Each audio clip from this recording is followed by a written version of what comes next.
Frères et sœurs, le monde d'aujourd'hui, le monde entier, a un grand besoin des disciples du Christ. Même si nous sommes de moins en moins nombreux, cela ne veut pas dire que notre monde n'a plus besoin de nous.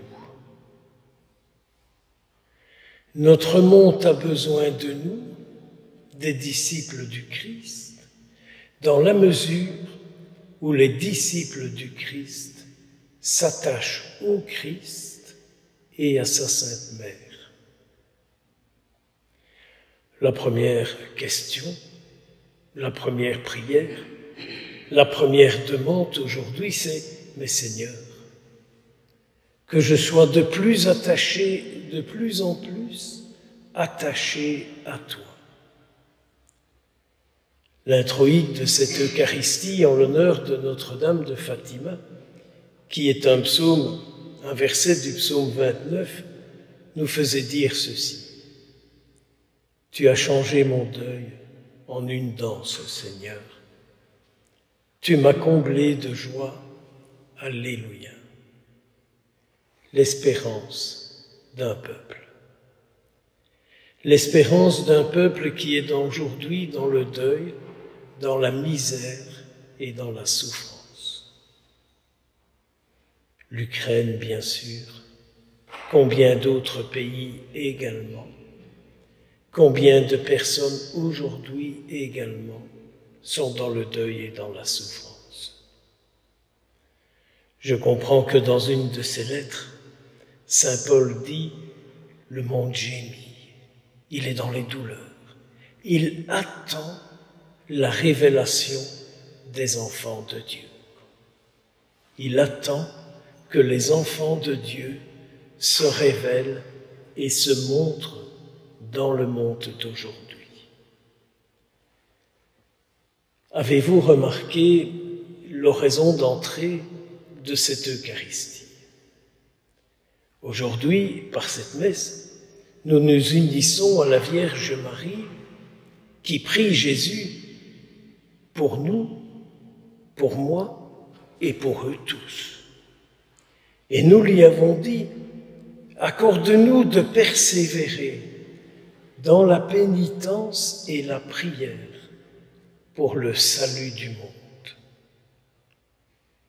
Il est grand temps que la conversion chrétienne commence à prendre conscience que sa prière, elle est pour la conversion et pour le salut du monde. Au lieu d'avoir nos sempiternelles prières pour notre petit besoin personnel. C'est peut-être pour ça que le Seigneur donne moins de grâce, parce que notre prière serait un peu égoïste. Elle est d'abord pour moi. Elle est d'abord pour moi, pour moi, pour moi et encore pour moi. Comment se fait-il que nous avons tant de mal d'offrir l'Eucharistie pour la gloire de Dieu et le salut du monde? Prions, demandons cette conversion. Cette même oraison nous amenait à dire aussi au Seigneur que nous devenions des artisans efficaces du royaume du Christ. Mais vous vous rendez compte, sœurs et frères, de ce que nous avons demandé, vous et moi, aujourd'hui au Seigneur? D'être un artisan efficace pour le royaume du Christ sur la terre. Nous devrions répéter, me semble-t-il, cette prière tout au long de notre journée. Et si le Seigneur nous fait la grâce d'une insomnie, de peut-être la reprendre aussi. Nos insomnies nous dérangent, et je sais de quoi je parle, mais peut-être que nos insomnies, elles devraient être une occasion d'amener le Christ sur la terre pendant le repos des hommes et des femmes d'aujourd'hui. Dans notre sommeil, nous n'avons pas de résistance à la grâce.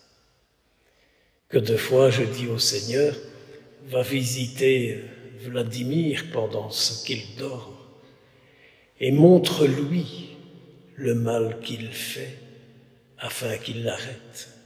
Montre-lui le mal qu'il fait afin qu'il l'arrête. Au moment de l'offertoire, quand nous présenterons le pain et le vin, nous dirons encore au Seigneur, fais qu'en nous unissant à ton sacrifice, nous recevions la consolation dès maintenant. Nous implorons la consolation du Seigneur pour tous ceux et toutes celles qui sont dans la peine et la souffrance.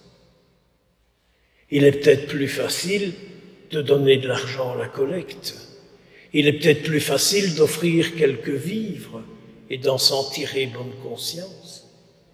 Mais qu'est-ce que c'est que la bonne conscience chrétienne si ce n'est celle d'accomplir sur la terre le désir du Christ? Qu'est-ce que c'est que la bonne conscience chrétienne? Quelques gentillesses, quelques pardons, quelques bidules, machin? Ou d'accomplir le dessein du Christ sur la terre?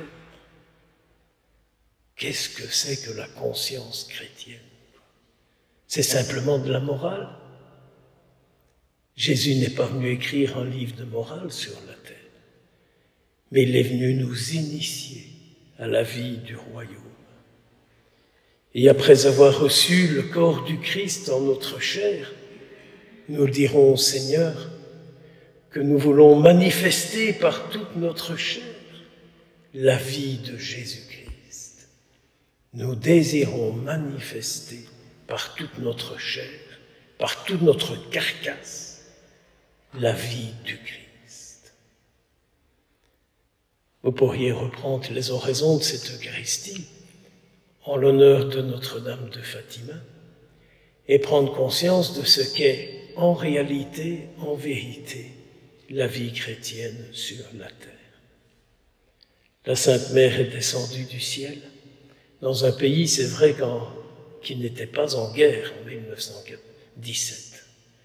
Mais elle leur a dit, est-ce que vous voulez bien avoir une prière qui se répande sur le monde et êtes-vous prêts à faire des sacrifices pour qu'on puisse voir et découvrir que Jésus est le seul sauveur? Les deux petits-enfants de Fatima qui sont tous deux canonisés, c'est toujours impressionnant de voir les grands de ce monde se mettre à genoux sur la tombe de deux enfants illettrés. Qu'ils intercèdent pour nous, car du haut du ciel, ils voient les dégâts qui se passent sur la terre avec l'absence du Christ sur la terre et de sa volonté dans les cœurs des hommes et des femmes d'aujourd'hui. Vierge Marie, prie pour nous et reçois nos vies consacrées au service de ton Fils. Amen.